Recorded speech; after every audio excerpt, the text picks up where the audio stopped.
आप दोनों मेरे साथ जाएंगे, मैं डॉक्टर से मिल के आता हूँ। रुकना, मैं भी चलता हूँ तुम्हारे साथ।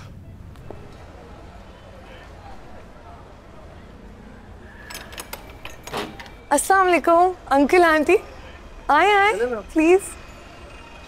कैस मुझे बताया क्यों नहीं ये लोग आ रहे हैं? मैं कुछ डिनर का एहतमाम करती, आप लोगों का वेट कर लेती। आ जाए। बस मुझे ख्याल ही नहीं रहा। अभी पहले क्या करवाऊँ, चाय बनवा दूँ या खाना लगाऊँ डायरेक्ट? नहीं नहीं, कुछ नहीं कुछ। ओहो आंटी कैस, अब आंटी आप लोग पहली दफा आए हैं, खाना खाए बगैर नहीं जा सकते, मैं भी खाना लगा दूँ। अम्मी अब आप यहाँ ही रहेंगे।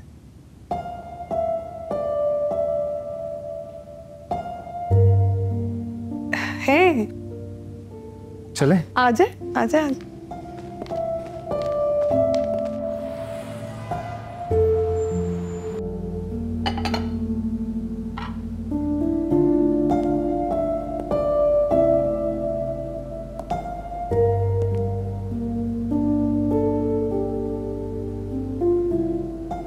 क्या बात है? कुछ नहीं। तुम्हें अम्मी अब्बा का आना अच्छा नहीं लगा? नहीं ऐसा तो नहीं है, लेकिन तुम अगर मुझे बता देते। तुमने भी तो मुझे नहीं बताया ना कि अंकल आंटी आए हुए हैं। तुम्हें मम्मी डैडी का आना बुरा लगा? नहीं नहीं, लेकिन क्या? क्या अम्मी अब्बा, तुम्हें पता तो है उनका कोई इशू ना हो जाए। इसीलिए तो मैं कह रही हूँ कि अगर तुम मुझसे एटलीस्ट जिक्र कर लेते कि तुम अंकल आंटी को लेकर आ रहे हो, तो मैं किसी ना किसी बहाने से मम्मी डैडी को यहाँ से भेज देती। वैसे भी मम्मी को यह एहसास है कि तुम्हें अच्छा नहीं लगता कि वो हमारे घर आया करें।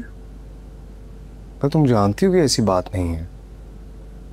फिलहाल तो ऐसी ही बात लग रही है।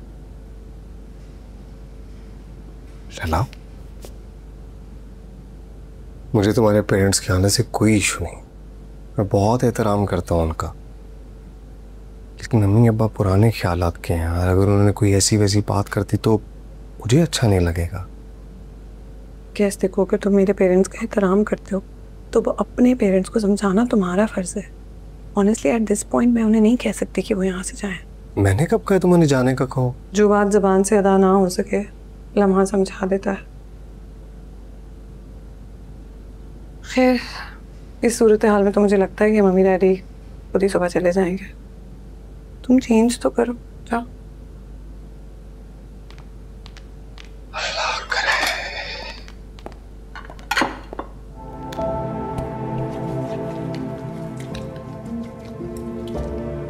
अब्बा जी को केयर की जरूरत है, उन्हें अकेला नहीं छोड़ सकता था यार। तुमने बहुत अच्छा किया जो तुम उन्हें ले आए। मैंने सिर्फ इतना कहा था कि मुझे बता देते, मुझसे इजाजत लेते, ऐसी मैंने कोई बात नहीं की थी। और तुम फिक्र ना करो, तुम्हारे माँ बाप मेरे लिए पेरेंट्स की जगह हैं। मैं ख्याल रखूंगी उनका। थैंक यू यार। और मैं तुमसे भी यही एक्सपेक्ट करती हूँ। हमारे यहाँ ये बातें सिर्फ बहुओं का फर्ज समझी जाती हैं, हालांकि देखा जाए तो दामाद की पोजीशन ज़्यादा डिफरेंट नहीं है। ख़ास तौर पे हमारे घर में, हम इस वक्त इस घर में बिल्कुल एक ही जगह पे खड़े हैं।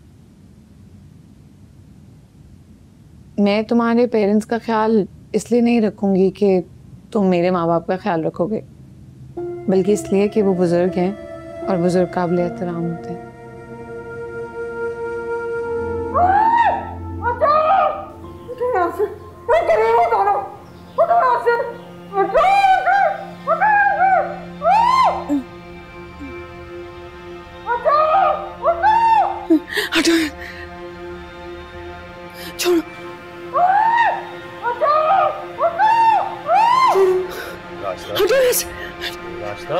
रास्ता मैं हूं मजीद, क्या हो गया?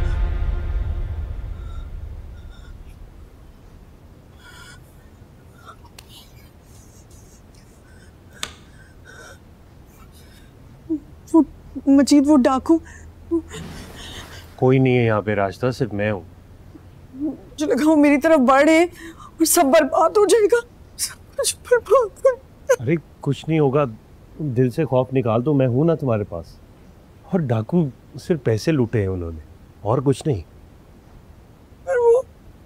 अगर मगर कुछ नहीं, मैं कह रहा हूँ ना, मैं तुम्हारे पास हूँ, साथ हूँ तुम्हारे। तुम दिल से ये खौफ निकालो और सो जाओ आराम से। चलो शाबाश, लेटो लेटो, चलो ये लैम्प बंद करो। हाँ, आंखें भी बंद, शाबाश। अब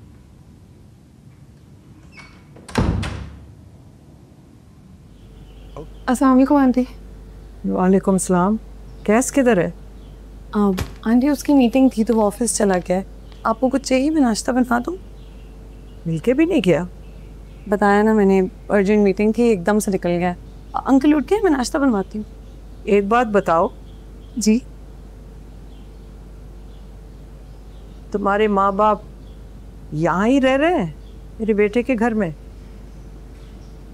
जी। कब से आए हुए? ओ, बाजी वो बस कल ही आए थे, आपके आने से कुछ देर पहले। तुमसे बात की है मैंने? नजमा तुम अपना काम करो। आंटी मेरे मम्मी डैडी के यहाँ होने से कोई मसला? हमें क्यों होगा मसला? हम तो यहाँ नहीं रहेंगे, हम तो जा रहे हैं। रफीक साहब तो कभी भी यहाँ नहीं रहेंगे। आंटी अभी आपने कहा कि आपके बेटे का घर है, अब आप जाने की बात करिए। आप अंकल से भी बात करें, उनकी तबीयत ठीक नहीं है, ऐसे जाने की जिद ना करें। अस्सलाम वालेकुम डैडी। क्या हाल है बेटा? अब मैं तो खाली ये कप दे। मुझे दे। आप वो मुझे देख के शायद सुबह परेशान हो गई। हाँ, आप अचानक कमरे से निकले थे तो मैं कुछ घबरा गई थी। डैडी आपको कुछ चाहिए? बेटा चाय तो उसने बहुत ही अच्छी बनाई थी, एक्सीलेंट मैं कहूँगा। थैंक यू साहब। हाँ ठीक है बेटा। और वो उससे कहो, उसे टाइम मिले तो मुझे ऑमलेट और एक फ्रेंच टोस्ट बना दे, और तुम्हारी माँ के लिए ओट्स बना देगी वो? नहीं आते होंगे तो मैं रेसिपी दिखा दूंगी, आप फिक्र ना करें। चलो आप ठीक है? भाई साहब उठ गए हैं तो मैं उनसे मिल लूँ? मैं जगाती हूँ जाके। जी।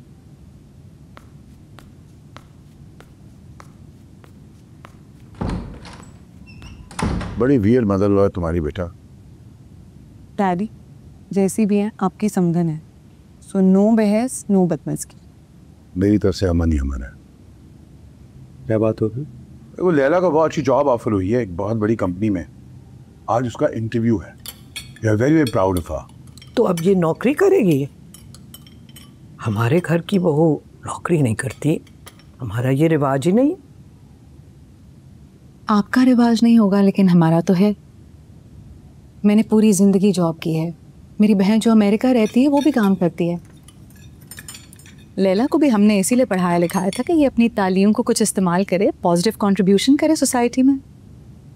ससुराल में फारिग बैठकर रोटियां पकाने के लिए तो तालीम नहीं दिलवाई थी ना उसको हमने। अगर आपके यही शौक थे तो आपको अपनी बेटी की शादी मेरे बेटे के साथ नहीं करनी चाहिए थी, क्योंकि हम अपनी बहू बेटी से नौकरी नहीं करवाते।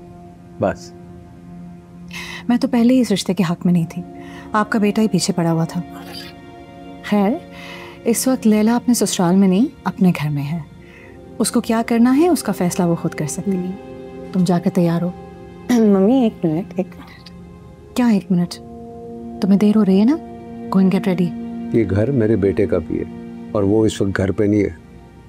हमारी नहीं तो उसकी इजाज़त की ज़रूरत है, और मुझे यकीन है कि कैस को ये बात पसंद नहीं आएगी। मेरी बेटी को क्या करना है उसका फैसला वो खुद कर सकती है, दूसरे नहीं। दूसरी तो आप भी हैं। आपकी बेटी खामोश है और आप बढ़ चढ़कर उसकी तरफ से फैसले किए जा रही हो। मैं उसकी माँ हूँ और मेरा बेटा इसका शौहर है। इसकी इजाजत के बगैर ये घर से कदम नहीं निकाल सकती। Uncle please. क्या प्लीज?